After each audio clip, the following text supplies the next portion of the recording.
assim, eu vou explicar a parábola. Mas chega uma hora que ele está sozinho. E quando está sozinho, Jesus está dentro. Então, quando eu vou nas minhas reuniões, Jesus está dentro. E quando eu olho as festas e as orgias, Jesus está comigo. E eu penso, o que eu faço agora? O que eu falo agora? O que Deus quer de mim agora?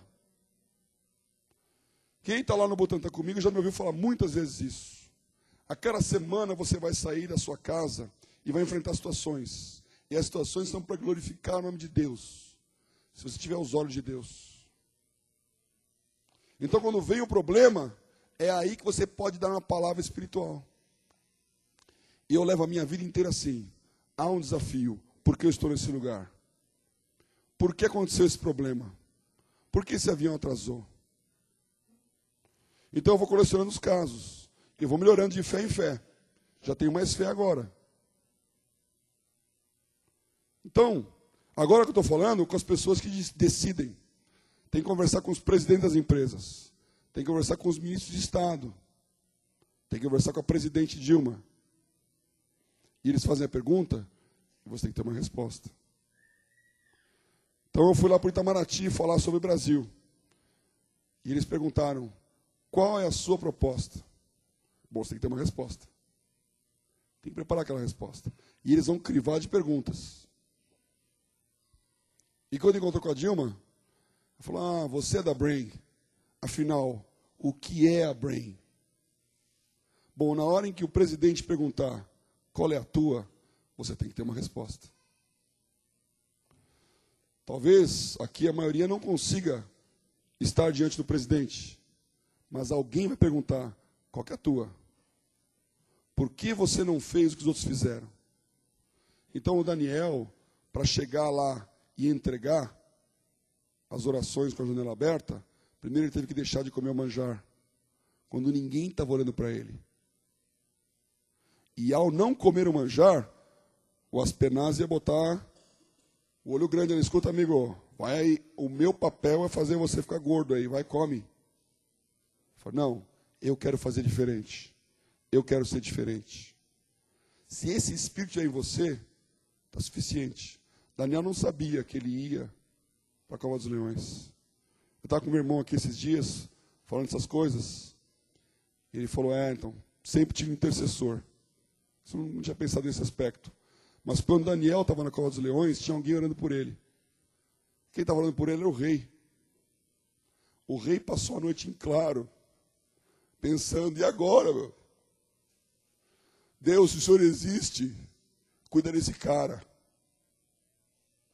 Eu estou vendo situações assim. Tem gente que não é cristã, mas que já acreditou no que eu estou falando. Estou falando, estou suportando você. E na manhã seguinte chega lá e fala, Daniel, dar-se-ia o caso do teu Deus ter tido poder contra esses leões e você não ter morrido. Estou falando para o vento ou você está aí, Daniel? Aí o Daniel falou, não, rei, o meu Deus continua comigo todo o tempo. Ele passou a noite comigo aqui. Ele calou a boca dos leões. Eu não tenho a minha vida por preciosa. Então você tem essa chance de ser e fazer a diferença. Nós queremos orar com você nessa direção. Siga Jesus enquanto ele está na sua frente. E Jesus é o Paulo que está diante de você, dizendo, sede meus imitadores. Então tem um líder na sua igreja, tem um pastor na sua igreja, tem um discipulador na sua igreja. E esse cara tem que falar, eu estou na tua brecha. Eu te dou exemplo. Eu não faço, você também não faz. Eu consigo, você consegue também. Tem que ter esse cara. Pedimos para os pastores estarem aqui hoje para eles orarem com vocês. Eu sou o exemplo. E você vai crescendo olhando para aquele exemplo. Você tem dúvida, as coisas não acontecem, você vai atrás deles. Eu tive exemplo. Eu tive a quem perguntar. Mas eu também tive que responder e resolver sozinho. Até quando Deus começa a falar com você. Aí é Jesus dentro. E você vai para lugares em que ninguém foi. E lá Jesus está com você dizendo, para a esquerda, para a direita. faça isso, faça aquilo. Então, queria chamar os pastores e os líderes de jovens de cada igreja aqui para frente. Ficar aqui.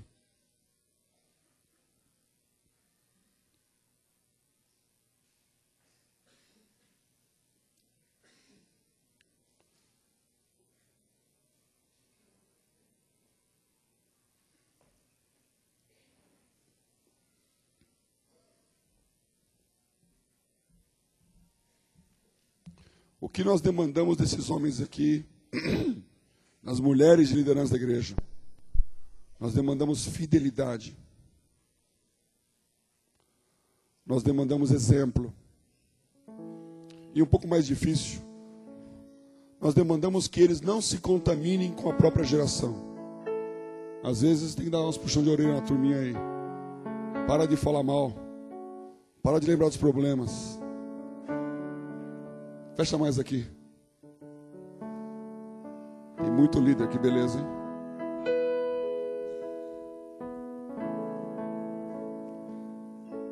São homens e mulheres de Deus que gastaram tempo e dinheiro para você poder chegar aqui. Cada um fez um pedaço de uma parte. Nós os estimulamos como liderança da igreja para que eles façam mais, para que eles invistam mais. Como eu disse, eu fico olhando, pensando, onde eu vou colocar as minhas condições, a minha reserva, o meu conhecimento, a minha capacidade, em quem eu invisto. Quem é o jovem que eu vou estar suportando? Eles têm que estar pensando nisso também. E você faça para merecer. E eu queria colocar aqui o PowerPointzinho lá. Tem aquele PowerPoint ali. A nossa igreja tem duas instâncias: sacerdócio e reino.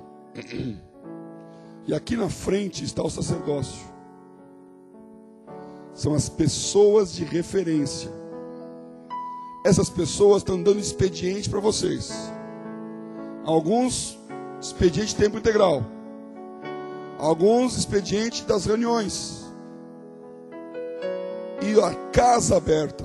Se alguém não dá a casa aberta aqui, alguém tem um problema maior. Tem que falar aqui, né? Diz coisa 0800 aí, diz denúncia. O meu líder não me atende. Porque a sala tem que estar aberta. A minha vida inteira morei na Vila Mariana. A Leni também. Nós casamos e procuramos uma casa perto da igreja. E nós fizemos um pacto com Deus. Deus foi muito misericordioso comigo. Porque primeiro ela estava preocupada com o aluguel. Eu não podia comprar um apartamento. E eu estava preocupado que tivesse um lugar com sala e quarto para receber pessoas. E nós oramos. Escolhemos uma data e falando, nesse dia, vamos procurar um apartamento. O primeiro que a gente entrar vai ser esse.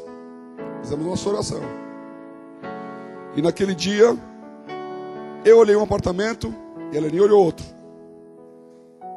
Os dois ali naquela região. E eu fui mostrar o meu para ela, mostrar o dela para mim. E quando chegou no que eu tinha olhado, o porteiro não estava, ela não pôde entrar. E eu olhei o que ela viu. Um apartamento grande, 3 quartos, recém-casado, precisa de 3 quartos.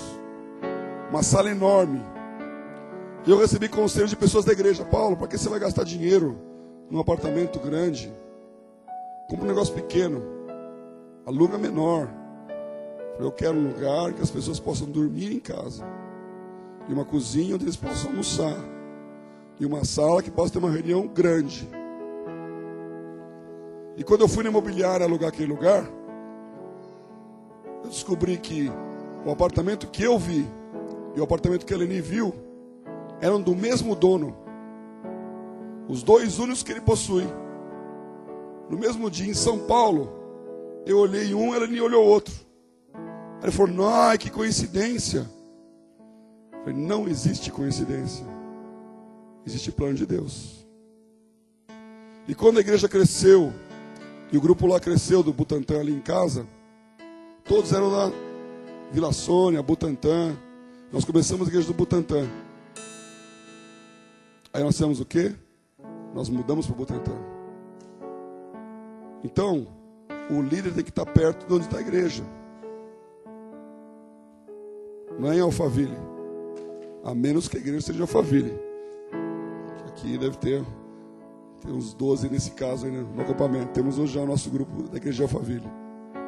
Então, irmãos, sacerdócio que abre a sua casa para estar com vocês e gasta tempo com você. O que você vai fazer? Viver aos pés desses homens e mulheres? Agora, tem um Brasil acontecendo. Então eu queria só mostrar aqui isso para você. Põe aí o PowerPoint. Eu estou aqui dirigindo a Brain. Brain é Brasil Investimentos e Negócios. Quero mostrar só alguns slides. O que as pessoas pensam do Brasil, e é você que tem que fazer isso. O Brasil como um dos polos da nova rede de negócios da América Latina. Vai aí. O mundo hoje tem grandes grupos de negócios. Europa, Estados Unidos e Canadá, Ásia, Oriente Médio. A América Latina está vazia. Não tem um grande centro na América Latina que represente a região, como Nova York, Londres, Hong Kong, Dubai. Nós estamos sempre indo para esses grandes centros e não temos um nosso aqui. Mas agora nós temos uma chance. Vai para frente. O Brasil e a América Latina olham hoje para Nova York e Londres. E essas duas cidades são os dois grandes centros evangelísticos do mundo, na história. A Inglaterra, em 1810, começou o movimento missionário, William Carey, Missões Internacionais. E começou o movimento da igreja na Inglaterra para suportar esse movimento. Eu não sei se vocês lembram aí do filme que passou, chamado Amazing Grace. Não fez muito sucesso no Brasil. É um hino dos mais famosos nos Estados Unidos e na Inglaterra, Amazing Grace. E ela foi feita por um homem que era traficante de escravos.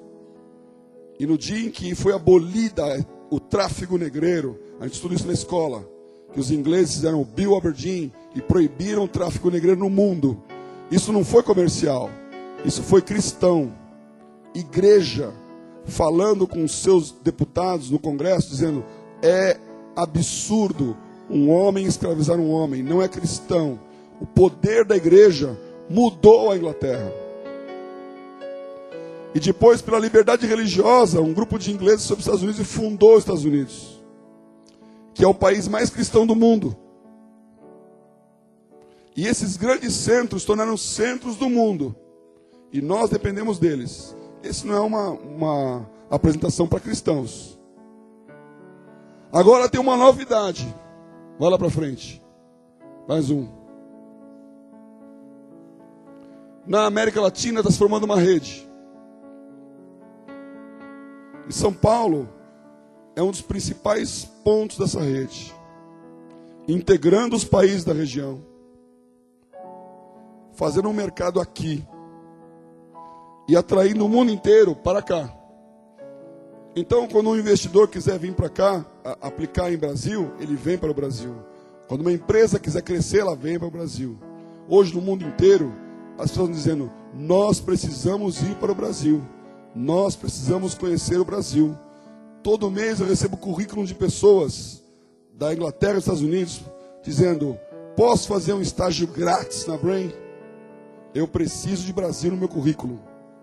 As universidades ligam. Tem um grupo aqui, lá do Harvard, Princeton, essas famosas aí. Queremos fazer o Summer Class aí em São Paulo. Você faz? Precisa entender Brasil. Nós estamos num lugar quente no mundo, assim como a China e a Índia. Você está nessa região. E nos próximos 30 anos, 2 países no mundo vão ter mais gente